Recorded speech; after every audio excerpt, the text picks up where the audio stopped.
Good morning, everybody. My name is Michael Hellickson. I'm one of the coaches here at Club Wealth Coaching and Consulting, and super excited. I've got my co-host, Brian Curtis, is with us. He's from Bentonville, Arkansas, and I'm not going to tease Brian about Bentonville today because he gets enough of that from everybody else, so I'm just kidding.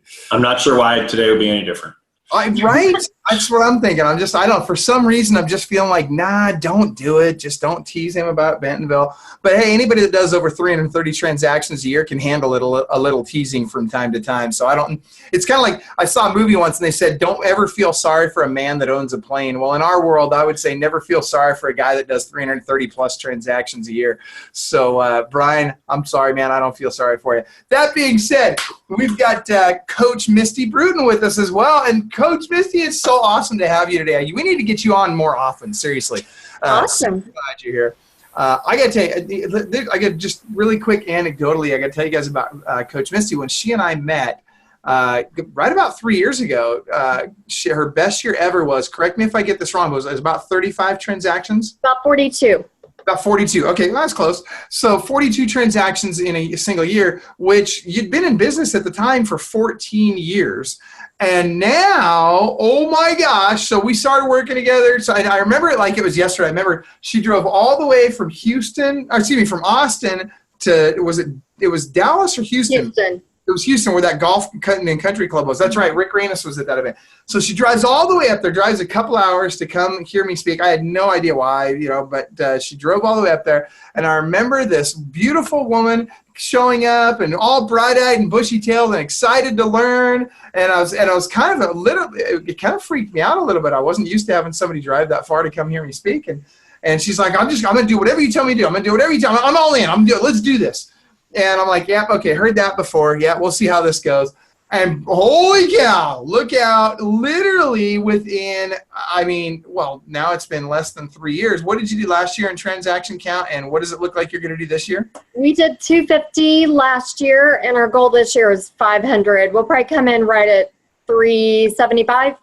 Dude, you guys you're crushing it. You're just crushing it. And what's really cool is Misti's completely out of production now. So Misti, you don't go on appointments. You don't do any of that. You literally just work on the business. Is that right? Correct. Yeah, super cool. Super cool. So, all right, well, we're really glad to have you on. And then, of course, we've got our special guest today, Mr. Anthony Manzon. And Anthony's a Keller Williams agent that's crushing it.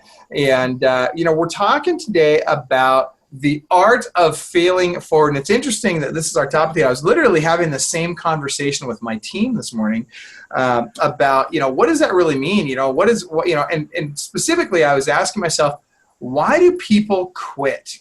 And before we dive deep into Anthony and what he's going to share with us, I want to pose that question to you guys. Why do people quit?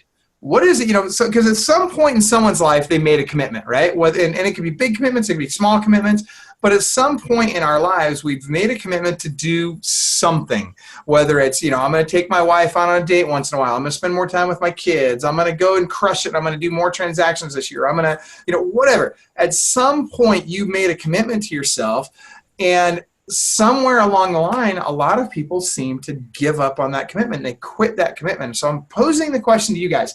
Why? Why do people quit? What causes that? Yeah, do you want me to answer that? Anybody? Yeah, sure, please.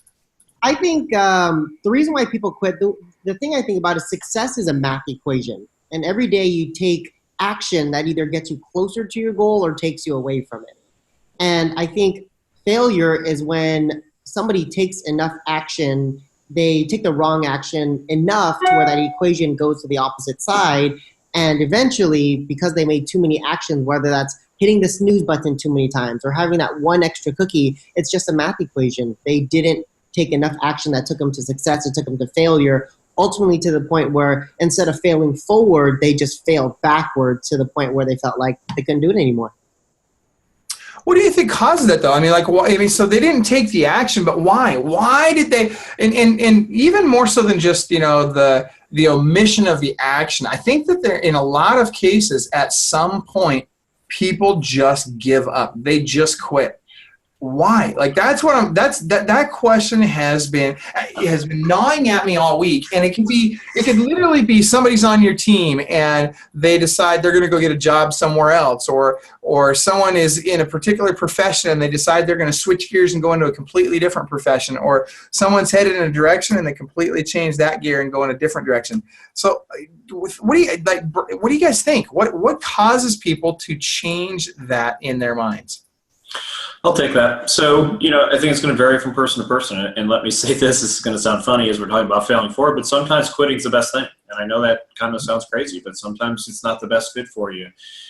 I am not a person who believes that you get up every day and you should love everything that you're doing 24/7, or otherwise you shouldn't do it. Because I think that there are things that we do to be successful that are just about fun. So, it's not just that. But also, sometimes people can't figure it out. I mean, one of the things I can tell you right now is kind of a running joke, but I started real estate in 2005 doing traditional real estate, and I pretty much thought about quitting every single year, if not sometimes every single day, because, sometimes it gets hard. And honestly, one of the reasons that I probably didn't quit in 2008 or 2009 is the economy sucked and I didn't have anything else to do. So all I had to do was push forward. But, what I've learned from that is that when things get hard and you push through, and Anthony didn't say this, but it came to my head when he was mentioning something, is kind of like the compound effect. So maybe we do a little something today and we do that same thing a little the next day and we do a little bit the next day. And, when we start out, it's like pushing a gigantic boulder. And after a while, it's pretty easy to push that boulder. It's moving along. But, if you're not willing in our business specifically to take those little actions over and over and over again, you and I say this all the time, success is boring, Michael. But, that's one of the things, sometimes people do that. I think also people quit for security. I know if I go to, Walmart. I live in Walmart country. I can go to Walmart and I can make $75,000 a year. And I'm not saying that that's what it is, but I know that. And I know that that's the exact paycheck I get. And, I could probably go get a job today at Walmart for $75,000, but I can make a heck of a lot more money, working in real estate. But also the truth of the matter is I never lose money when I go to a job every day. Like, I've had months, Misti's had months. I know you probably have had months, Michael, where you get up, and Anthony's probably said the same thing. I spent $10,000 and I made $8,000. Well, that doesn't happen when you go to a job. So there's lots of things that are behind quitting, and we need to evaluate what's best for us. And more than that is what we're willing to do and what we're willing to endure to get to the goals. I love this statement that, and again, I'm going to tweak what you said a little bit, Anthony, but I say every decision either moves us towards our goals or away from our goals. So we need to set us similar to that. So that's my thoughts on it. Misti, go ahead. I'll add to it. So, a little self-reflection here. Once I really identified why I was doing what I'm doing every single day, I stopped thinking about quitting. So there for a long time, when I was just doing the daily grind, and I'm talking, specific to real estate, there's a lot of different elements to why people quit different things, but specific to real estate, I thought about quitting all the time. Like all these hours, all this that I'm putting into it, is it really worth it? But when I started coaching with Club Wealth, that was the first thing that we dug into was why? Why are you here? Why are you doing this? And once I really, and it's changed, but once I really got clear on that, I wake up every day and I know why I'm doing it. And so I think a lot of agents maybe that are getting started don't have that understanding, that deep why of why you're getting up every day and doing this grind day in and day out. So now, Misti, first of all, I love what you just said. I want to challenge you on it a little bit. And when I say challenge, I agree with everything you just said.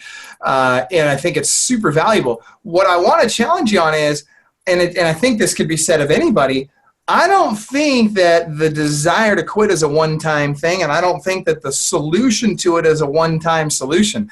I think that it's something that we are constantly solving. And Anthony, to your point, when you talk about failing forward, sometimes quitting is an act, right? Sometimes quitting is an action we take. Sometimes it's just not doing the things that we should be doing to continue to move forward, as you guys have talked about. But I really believe that throughout our lives, we're going to have multiple encounters with this thing, right? This obstacle, these challenges that are going to cause us to want to quit. And I think we've got to find ways to solve this multiple times over and over and over again. So here's the question I would pose to everybody watching right now. All of you, if you could do me a favor, everybody watching on Facebook right now, type into your screen, if you have ever felt like quitting, what did you do to get back up, right? So first of all, just type in, have you ever felt like quitting? If the answer is yes, say yes. If the answer is nope, I've never felt like quitting, then type in no. I'm curious, is there anybody out there that really never felt like quitting? And so, and Brian Curtis is the first one to type. He's like, yes, absolutely. And I would say, I would echo that same thing.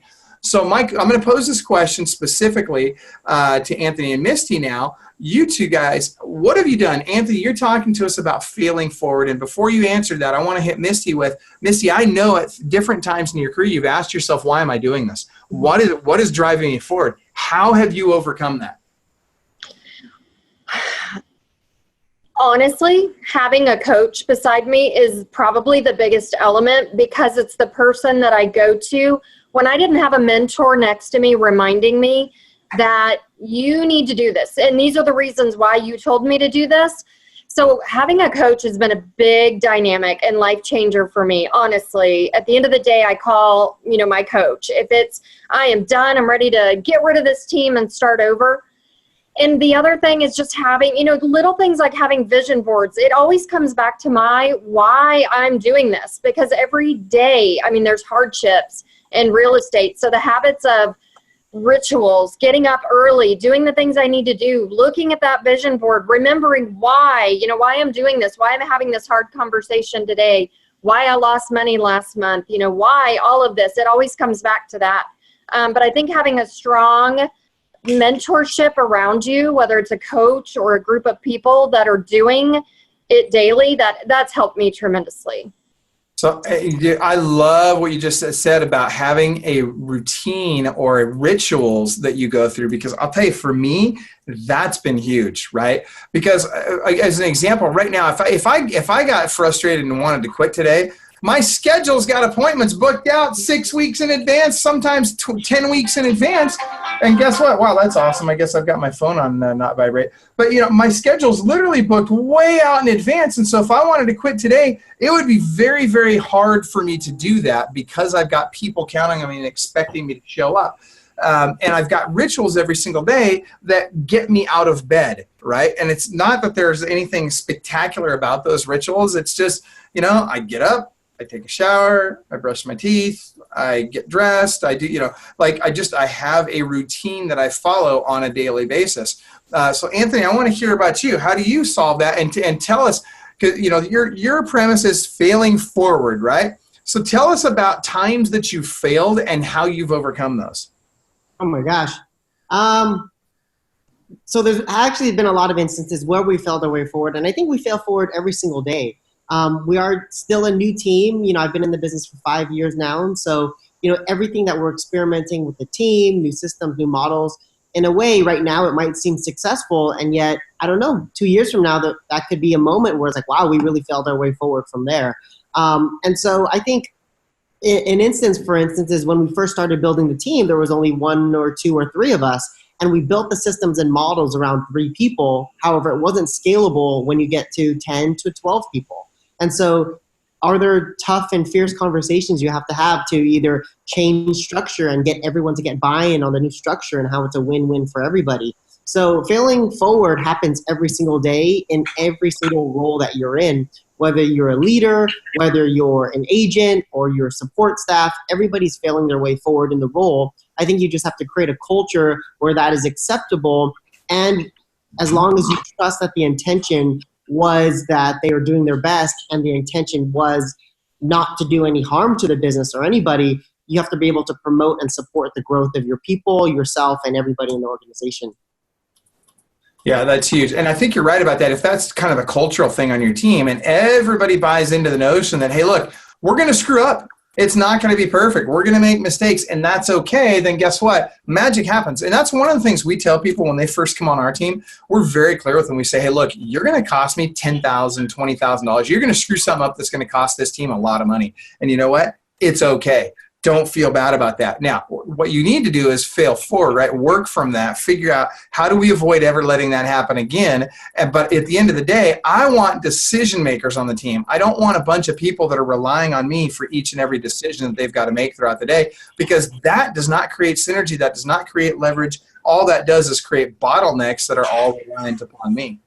Mm-hmm. So, yeah, that's huge. Brian and Misti, what are your thoughts?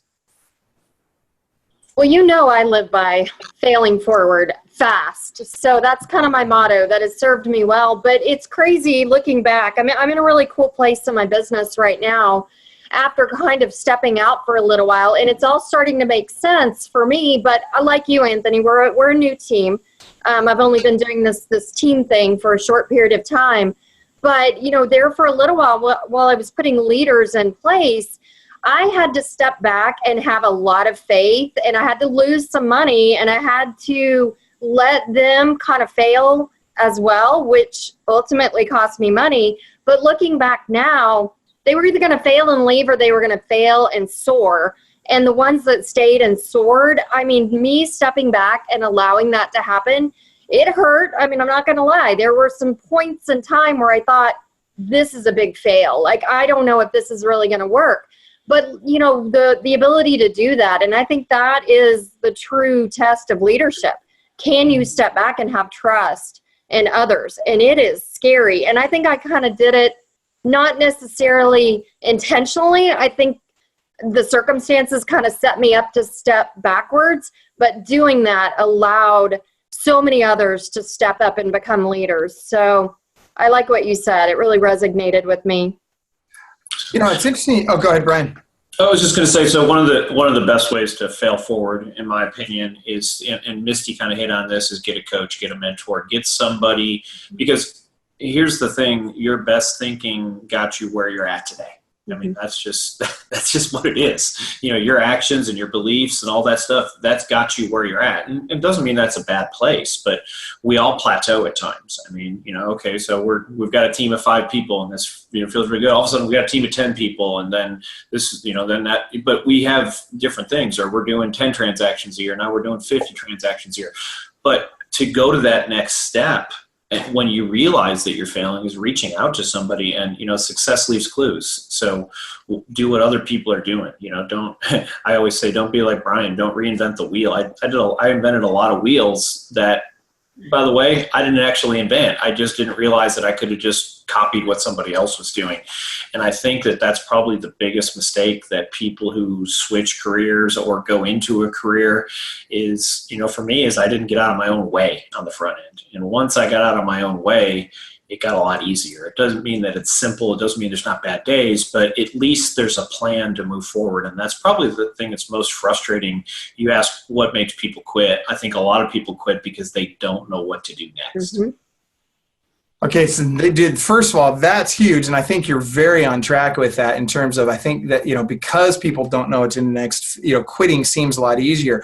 One of the things that I've struggled with, and you know, it's funny, I don't think a lot of people realize that, you know, those of us that are, you know, having great success in various areas of our lives, or and those that appear to be having great success on Facebook, right, where, you know, they've got the Facebook lives going on. I think the challenge some of us have is feeling like, wait a minute, you know, there's all these people out there that are having all this success, and then I'm over here failing, and all I see is my failures and other people's successes, and I feel inadequate. I feel like, why is it that I'm not having the success that person is having? And what I would say to that, and I'm interested to hear your guys' thoughts on this as well, is stop comparing yourself to everybody else. Because it doesn't matter if somebody else is having success or not. And you know, it ebbs and flows, right? You know, I saw Tristan Ahumada was watching just a minute ago, and I think Tristan may still be watching. And I think, you know, it'd be easy for people to look at Tristan and say, look at this guy. He's uber successful. He's having all this success. He can do no wrong. Nothing breaks for him. Nothing fails for him. And the reality is, yeah, it does. He has moments, too, where he wonders, how am I going to carry on? And I know I do. I'm sure that you 3 all do. And we all get to that spot in our life where we just wonder, how in the world am I going to be able to continue moving forward when all it seems like is I just keep getting hit by roadblock after roadblock after roadblock, and you start to peel away from the most important things in your life. In your business, here's an example. One of the first things that people quit on when times get tough, they'll quit on coaching and they'll quit on lead generation, because those seem like great places or easy places to save money, when in reality, those are two of the most important things you can have happening in your life and in your business are coaching and lead generation. If you shut those two things down, now you're isolating yourself, and now you've got to go again from attracting business and attracting success back to chasing business and chasing success. So it becomes very challenging to continue to fail forward. So Anthony, tell us more about this. Tell us more about the formula for how do I fail forward instead of just failing and falling on my face. Yeah. So real quick, Michael, what I want to add to what you were saying about, comparing yourself to others. One of my favorite sayings, it's a bold law, is don't compare your insides to other people's insides. And I think it's very easy as a new agent, as an experienced agent, wherever you're at, you're always looking at somebody else's outsides and comparing what you feel like on the inside to them. And you don't have a right really to compare yourself to them, because you haven't been through the trainings that they've been through to get where they're at. You haven't failed forward or had the hardships that they had, and you don't have the mindset that they have. So you don't have a right to compare yourself yet until you've, let's say, got into coaching or taken a certain training a certain amount of times. That's when you have the right to start comparing. Hey, I've done this 15 times. They've done it 15 times. Why aren't I there yet? Only after you've done the same things and experienced it, that's when you have the right to compare. Until then, you have to do what they've done to get where they're at. And I think that does lead to people thinking they're inadequate. They start to feel like, hey, I'm more talented than this person. Why aren't I having the results yet? And then they start to doubt themselves. And so that's what I wanted to add about what you were saying. Your question about failing forward. What was the question again? Sorry about that. What's the formula? What does that look like to fail forward? I mean, so I make a mistake, right? I screw something up. And for me, this happens a lot, right? So I blow it completely. I fall flat on my face. A lot of times the whole world's watching, right? Or at least it feels that way. Feels like everybody around me is watching. And then I hear from the people closest to me oftentimes, why don't you just do something different? This isn't working for you. And they think they're doing the best they can. For me, it was when I was brand new in real estate. I was working 100-hour plus weeks. I was literally sleeping at the office. I was sleeping under my desk. This is before I worked from home. And I'll tell you, my parents were telling me over and over and over again, why don't you get a job at McDonald's? You'd make more money, blah, blah, blah, blah. And the sad truth is they were right? And so, but I didn't want to quit. I didn't want to give up. But everybody around me, and they thought they were telling me the right thing, right? They weren't doing it to be mean. They were doing it because they loved me and they wanted to help me. But the reality is what they were doing was telling me to quit. And I'm not wired that way. I just wasn't going to allow failure to dictate my path or my who I am. And so that's what I want to know is, how do you, in a moment like that, and so first of all, I'd love to hear one of your moments. What was a defining failure for you? And two, how did you dig yourself out of it? Yeah. So one of my biggest failures was I was 1 year in the business. I always remember this one. I was 1 year in the business, and we hired our first assistant for the team. My wife and I got in the business together, then we hired our assistant number 2. And right when we hired her, of course, I did all the same activities. And right when we hired her, I did not open an escrow for about 3 months. And so it was pretty scary. We couldn't project the paycheck coming in. This new person joined our team, depending on me now to provide for her family as well, because that's one thing that's scary too as a team leader. You're not just providing for yourself and your family anymore. Other people are depending on you to provide for their family also. I was only 26 at the time, and so I was thinking, man, I hired this person, I'm 3 months in, how am I going to dig myself out of this hole? And I think to answer your question, how do you get out of it? It's take extreme ownership. When you take extreme ownership over your circumstances, and the only way to get out of it is through yourself, maybe a shift in mindset, get a coach, get an accountability partner, you're one belief away from everything changing. And so when you take extreme ownership over that, and either your failure of your team or yourself rides on you, or the success of your team rides on you, it empowers you to take action and learn from your previous experience what to do differently and grow from that so it wouldn't happen again. And so after that, we dug ourselves out. I think since then I think we went like 5 years without never having no escrows at one given time. And so it was a moment we learned from that don't take your foot off the gas, even when you're bringing people on, slowing down to speed up. So let's talk about that, because I know there's people watching this right now, and all of you, Brian, Misti, and Anthony, I'm telling you, there's people watching this right now that are in what they consider to be failure right now, that are struggling, that are having a hard time, whether it's with this business, whether it's with a relationship. Maybe they're in a marriage that's not working out the way they'd like it to. Maybe they've got a friendship, or maybe who knows? It could be any part of their life that isn't going quite the way they want it to. And they're thinking to themselves right now, I'm in failure. I want to know, how do we dig them out of that? How do you, what is it that you say to yourself in that moment? And Misti, I know you've been there. I know you've had challenges where you're just like, I mean, this can't be the rest of my life, right? I mean, you've got a very powerful backstory. And so what do you say to yourself in that moment? What advice would you give to the people that are watching right now that are struggling with that? And by the way, folks, type into your screen, what is it? What is the thing that you are failing at right now? What is the thing you're struggling with the most right now? So Misti, go ahead, you first. This probably comes from having a counseling background, but I absolutely 100% know that what we're living today is just a product of the activities that we were doing 90 days ago, 6 months ago, a year ago. So I always have the mindset that I can change my life in 90 days. Like I can start doing whatever it is. And I know there's personal situations that other people are involved and it gets more complicated.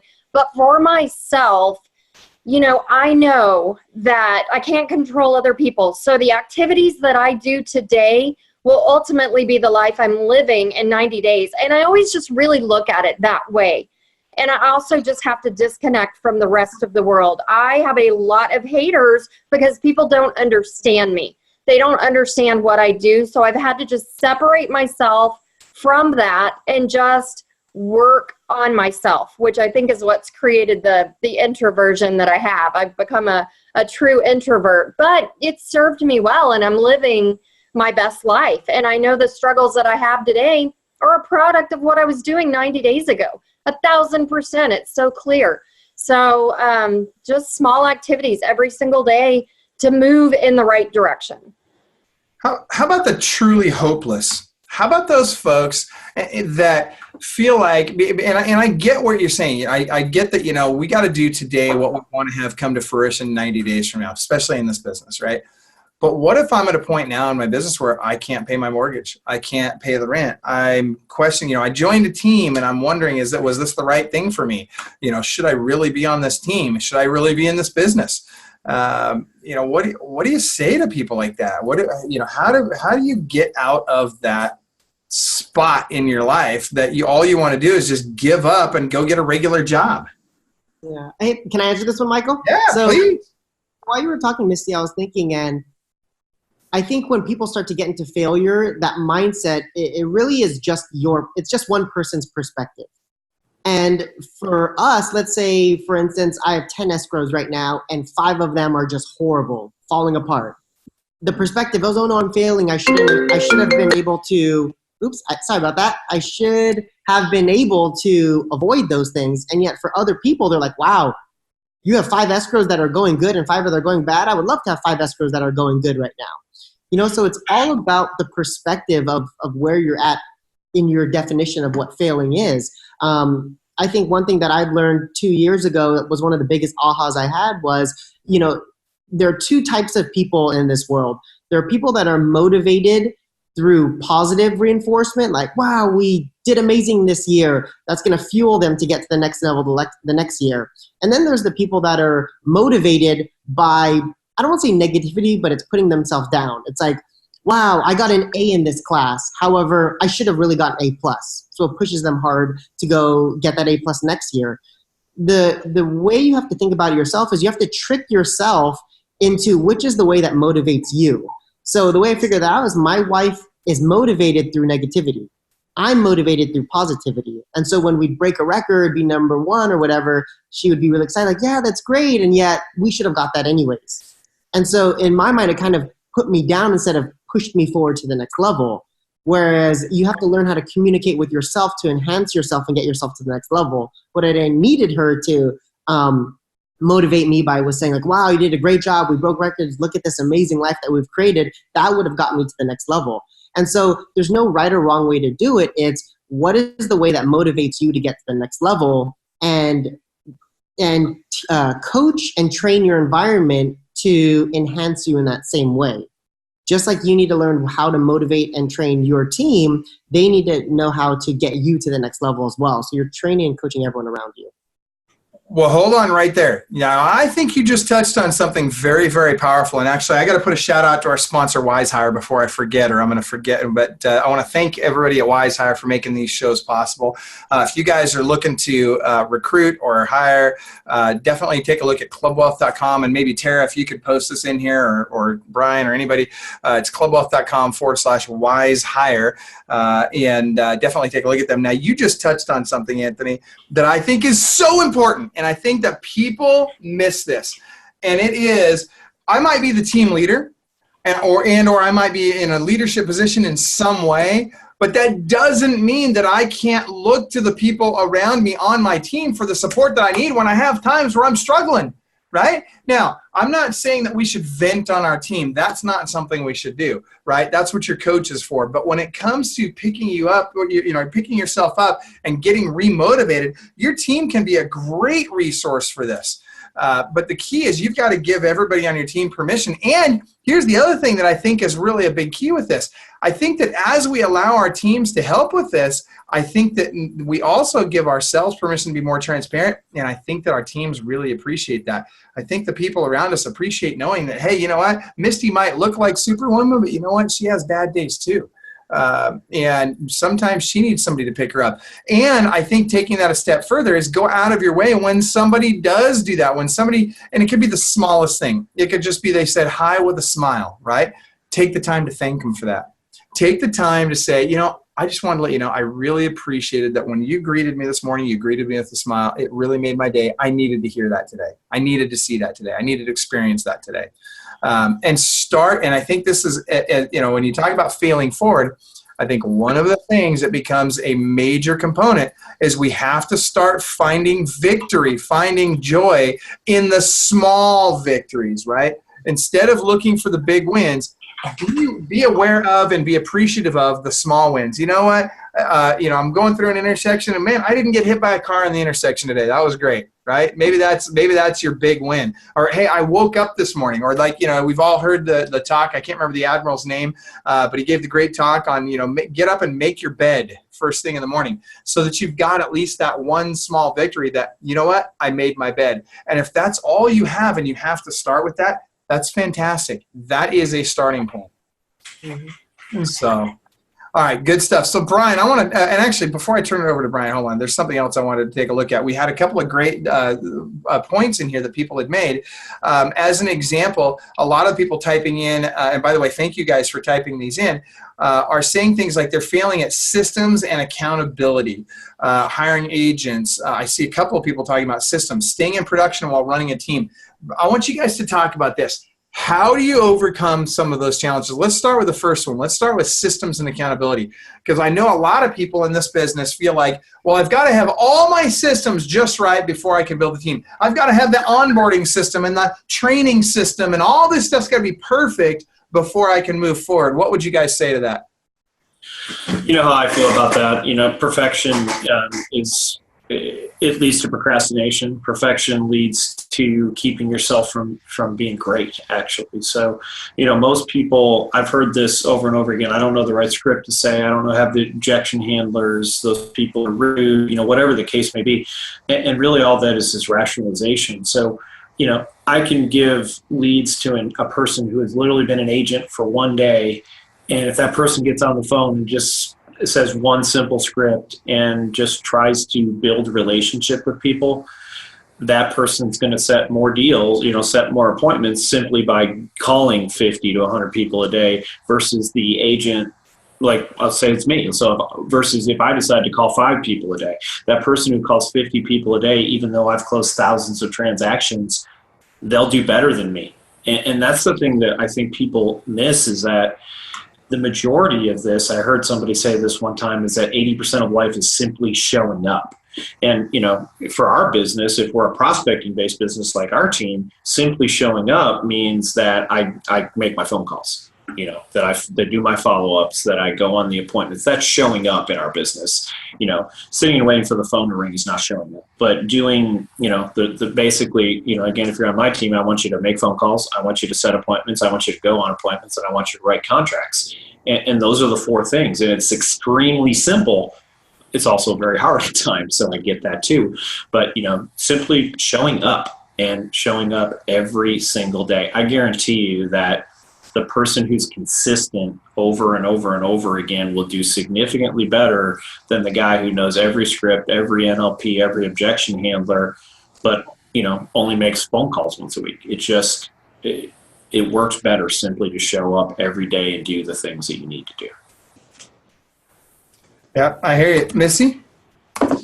So I used to be an overthinker too, and wanted to build out all the systems and have everything perfect before everybody arrived. But that was not serving me. And looking back now, I have a different mindset around it, and it's working. It works so well. So, you put somebody in place, and then you build a system, whatever it is. Maybe it's a failure that you had. You challenge, whatever it is. I constantly have a mindset of how can I automate this? Like, how can I make this system actually work? And I know I drive my team crazy because they'll come up with something and I'm like, that's great, but we're humans and it'll break. But you've got to get into that scenario before I think you can actually build a system that really works.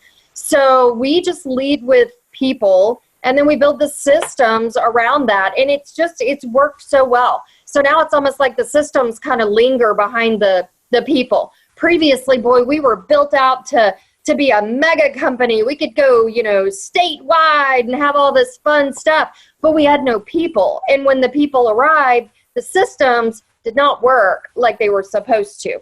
So now, put your people in place. Your onboarding might suck the first time. I mean, honestly, ours did, but it gets better and better and better every single time. And there's something to say about that. Yeah, I love where you're going with that, because here's the thing. I hear so often from people all the time, people that we're coaching, people that we're bringing into coaching, that, I got to get this right, then I can take action, right? Once I have this in place, then I can make the calls, or then I can start recruiting, or then I can start whatever. And it's like, guys, listen, you're going to screw stuff up. And I think that the real art, and I'd love to hear what you guys think on this, but I think the true art of failing forward comes down to a couple of things. Number one, it needs to be a willingness to fail, right? You got to be willing to be wrong. You got to be willing to screw stuff up. You've got to get your ego out of it, because here's the thing. The reality is, if we get too worked up about failure, it's because our egos are driving us and not our desire to succeed, right? If it's ego that's driving us, then when we're wrong, we feel bad. We're down on ourselves. Whereas when we take ego out of the equation, all of a sudden now it's not, oh my gosh, I can't believe I failed at this. It's, all right, that didn't work. What's next? Right? It's work the problem. It's figure out the problem. And so now when you talk about systems, it's, so many people, they get stuck in analysis paralysis, and they got to have the perfect system before they pull the trigger. I've always been a ready, fire, aim kind of guy, right? And people, I'll tell you, Brian, I don't know if Brian hates that or loves that about me, or I don't know, but I know that a lot of people think I'm freaking crazy with that. But the reality is, I would rather make a decision and have it be the wrong decision than to be indecisive. I would rather make a decision to take action and take action that turns out wrong than to not take any action at all. And I really do believe that chance favors the bold. I think chance, that the opportunity comes to those who are willing to take risks, calculated risks. I'm not saying be foolish, right? But at the same time, we don't need all conditions to be perfect before we can launch. We just need to get out there and freaking do it and get our ego out of it and be willing to fail. All right, any thoughts on that before we go to the next question from the audience? I like that one thing about the systems. The systems will always be there. You'll take a lot of time to create the system. One of the big challenges we had is we take time, take a step backward, create the system, we'd operate it, and then there was nobody holding that system accountable, or everyone in the team accountable to that system. And so make sure that when you build the system, you have accountability measures around it to make sure everyone is doing it that same way. Because all it takes is one person or maybe even the leader to not follow that system, and then that system was a complete waste of time again. And so with the system, have accountability around it. Mm-hmm. Well, and you think about all the time it takes to create that system, right? And again, if nobody's there to hold you accountable, you have to inspect what you expect, right? So if nobody's there to inspect what you expect, or you don't have any kind of an automated way to inspect what you expect, all you've done is make your stuff more complicated, which reduces the chance of success. Because here's the reality. All the systems, all the automation, all the things that we put in place, and Brian, I know you'll love this, you start thinking about the AI and the auto responders and the auto post, all this stuff. All that stuff is designed to do is get us voice-to-voice and face-to-face with people more often. That's really what it should be about. It shouldn't be about replacing us in our jobs. It should be about helping us be more efficient in our jobs. And here's the thing. We got to have money to do it. And being a Keller Williams guy, Anthony, you'll appreciate this. You got to lead with revenue, right? So before I can afford to put all the AI in place and buy all the systems and get the big CRMs that cost a lot of money and pay for all this marketing and stuff, before I can get there, I got to go out and make some freaking money. And a lot of times that just means I got to pick up the freaking phone. And as hard as that is for a lot of people to hear, sometimes that's just what you have to do. And so, all right, that being said, I love what Amy Izzo said. She says, ready, fire, aim, that's me, but it drives me and others around me a little nuts too. And you know what, Amy? It's okay. And by the way, Amy's one of our coaches here at Club Wealth. Love her to death. It's okay that you drive the people around you a little bit nuts, because here's the thing. I'll bet Einstein drove people around him nuts, right? I'll bet that all of these uber successful people, Oprah Winfrey, I'll bet she drives Stedman nuts once in a while, right? I'll bet she does. Why? Because she's on a mission. She's got a vision. And I'll bet the reason they're together, or one of the big reasons why they're together, is because he at some point had to learn that, you know what, sometimes I just got to allow her to do what she's going to do. I got to get out of her freaking way. I got to understand that she's going to move at 1 billion miles an hour, and I might only be moving at 100 miles an hour, but that's okay. I'm going to watch her go by, and I'll see her again when she comes back around. But at the end of the day, I got to respect that she's got ideas and she's got goals and aspirations, and she's going to do some stuff that I'm going to think is completely out of left field, and I think that's a bad idea. But guess what? I got to allow her to fail. And guys, this is a great parenting lesson as well. What about our kids? Are we there to make all the decisions for our kids, or do we need to allow them to fail? If we know that we need to allow ourselves to fail, right? This is huge. We need to allow ourselves to fail, just like we need to allow our kids and our team members to fail. And our spouses, right? I don't get to control what Tara spends money on. This is a perfect example. It's not mine to control, right? Yes, it's our money, and yes, when it comes to big expenses, we should talk about what we spend our money on, that sort of thing. But at the end of the day, she's going to buy things once in a while that I don't agree with. She's going to spend money on something that I'm going to be like, that was dumb. But you know what? I'll bet I spend money on 10 times more things that she thinks is dumb than the times that she spends money I think is dumb. But it doesn't matter, because at the end of the day, I'm committed to her, and regardless of how often she fails, I understand that we are both in a learning process. And I think that's really what it comes down to, is we have to accept that there really is no such thing as failure. There is only learning. There's only growing. And to the extent that we can learn from our mistakes, we will grow. To the extent that we fail to learn from our mistakes, we are condemned to repeat them. And it will happen over and over again. So, all right, good stuff. So let's go. Okay, we've only got just a few minutes left here before we move on. I'm seeing some people are saying hiring agents or Shauna Frazier, I love what Shauna said. She said that staying in production while running a team is a source of failure for her. She feels like she's failing at that. Brian and Misti, I know you've gone through this. Anthony, I'm assuming you've gone through this as well. Talk to us about that moment. Talk to us about, how do I grow a team? So how do I get out there and recruit while I've also got to be in production? Because I got to pay the bills. Mm-hmm. That's currently where I'm at right now. I'm still in production with the team. I know, Misti, you're not, so can't wait to get where you're at. And yet what I've learned is, so I've built my business off of a lot of cold prospecting, open houses, follow-up, cold calling. That's how I built my business. And the more I transitioned into building the team, that was no longer sustainable anymore. I couldn't build my business off of just cold leads. It's interesting because last year, only 10% of my business was referrals and repeat clients, which is a really low amount. And that was my big intention this year, was to increase that. And through coaching and intention and focus, right now, from January to now, I'm at 50% referrals and past clients, which is amazing because if I had to still rely on my cold prospecting and build a team, our team would not be where it's at today. It's because of the focus and intention and the sphere that allowed me to create sustainable and consistent prospects and business that allowed me to do business and production as well.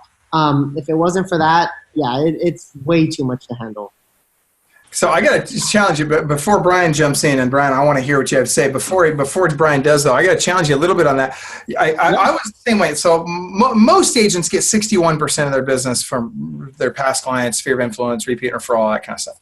61%, or at least that was the number 6 years ago. That number dropped to 41%, or it was 44% last year. And so it's a big drop, right? So here's the concern. The concern is that I don't want too much of my business coming from a repeat and referral clients. I want to be bringing in other sources because those turn into additional referral sources. And as I look at the business as a whole, I don't want more than 25% of my business coming from any one source. So what I would suggest, Anthony, and this is what, if I could have permission to coach you for just a moment, what I would suggest to you is grow the number of referrals that you're getting while simultaneously decreasing the amount of your overall business it makes up, right? So if you got, 100, if you did 100 transactions last year and 50 of those came from referrals, well, I'd like to see you do 75 referral transactions next year, but I'd like to see you do 200 transactions so that 75 is a lower percentage of your overall business and you have more business coming in from other sources. When I was at my peak, I had 12.2% of my business coming in from repeat and referral clients, which was important because I need to continually feed my sphere of influence with new blood. Anyway, that being said, Brian, go ahead. So to answer your question, how do you run a team and stay in production? It sucks. And I'm not gonna, I don't know a nice way to sugarcoat that. 2015 and 2016, I outperformed my entire team. And that's what I'm not saying I was the number one agent. I'm saying if you add everybody's volume up and you add my volume up, mine was more. And I don't say that to brag because it sucked in a lot of ways. But what I will tell you is when you do that, now I can go out and buy more leads. Now I can go out and pay more people to be on our team. And basically, Michael's made this quote earlier, but we're leading with revenue. Mm-hmm. So, it gives you the opportunity to do that. And by the way, when you're an agent who's out closing 30, 40, 50 deals a year and you have a team, you're very attractive. I hate to say this, it's hard for that agent who's closed 3 transactions to build a team. By the way, it's not impossible. It can be done. It's just, I'll be honest with you, if I want to go work for, do I want to go work for me who's, been doing this for 15 years and's got a big team, or do I want to go work for the agent who started 6 months ago? The truth of the matter is that agent may actually be a better fit, but I'm more attractive because I've got this stuff in place. So, that's how I did it. And I'm not saying it's right or wrong, but, for a while, sometimes you got to work. And I'll tell you this, I think I said this to you the other day on a phone call that you and I had, Michael, was I have never figured out how to work 40 hours a week. I figured out how to work 20 and be broke. And I figured out how I'm down to about 60 now. I've definitely worked 80 or 100, but I just personally have never been good at working 40 hours a week because when you start doing all the things that you need to do, it snowballs. So, and here's the great thing, and this is a great way to build a team, in my opinion. If you over lead generate, it's really easy to recruit. If I call somebody up and say, hey, Michael, I've got, 100 leads a month that I can't deal with. That's a heck of a lot better than, hey, I want you to come on my team and I'm going to teach you to circle prospect and call your sphere and call your referrals and do all that stuff.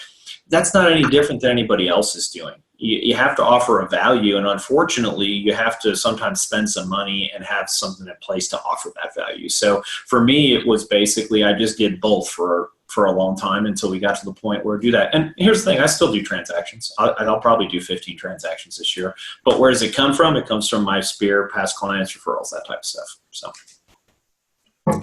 Yep. All right. So we had one of the questions we had was for you, Anthony. Gabe asks, what activity are you doing to increase referrals from past clients? I think it's honestly just intention.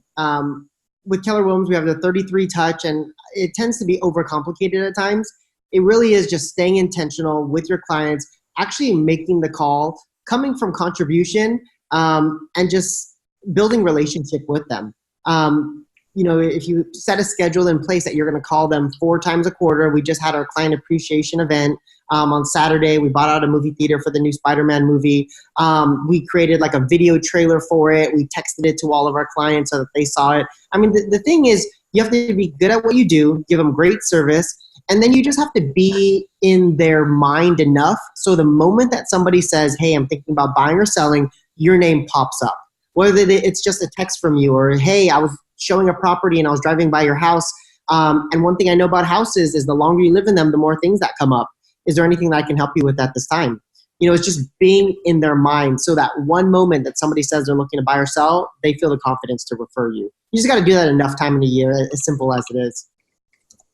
So let me ask you this really quick, Anthony. So we've got a free download that you've prepared for us. I'm putting the link for it in our chat here on the Facebook thread. It's clubwealth.com/Anthony Manzon. That's Manzon. So tell us, what is this download? What are we going to get from this download? Yeah, so that's our new agent questionnaire. And so before we have anybody join our team, we have them go through what's called our launch week. And when we talk about failing forward, for the first 5 days that they join our team, we want them to get into massive action. So we make them, or they have the choice, and they have to make 100 contacts a day for the first 5 days. And so usually it's on a dialer. And so the download is, in order to get through launch week and be a part of the team, we ask you those set of questions to know before even getting into launch week, are you a good fit for the team? Are we the right fit team for you?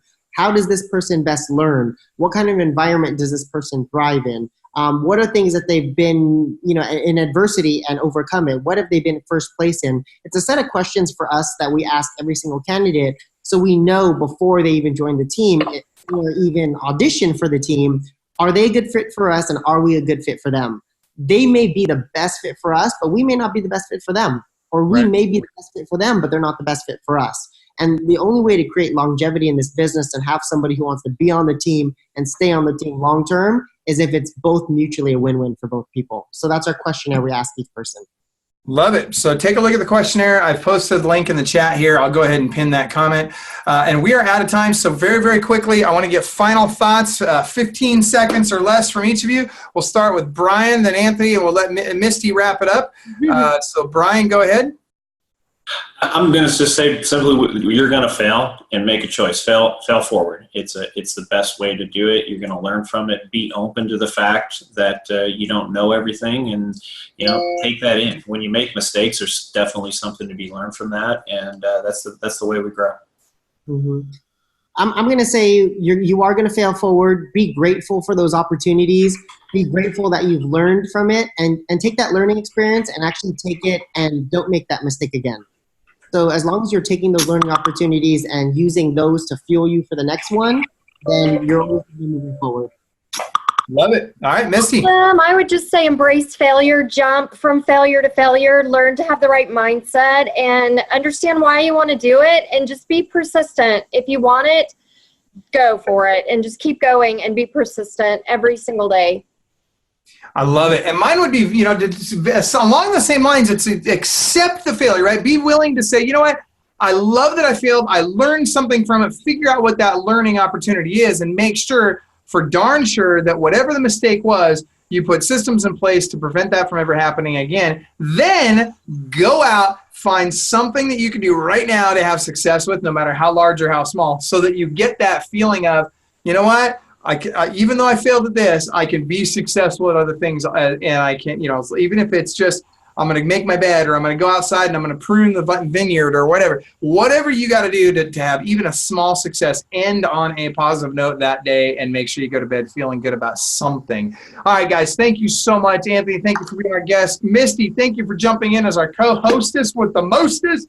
And Brian Curtis, as always, thank you for being my co-host. Everybody, this is Michael Hellickson signing off with Club Wealth. Remember, inside each one of you, there's a world-class beast just dying to get out. You got to choose to unleash that beast. So go do something world-class today. Take care, everybody. Bye. Thank you. Bye.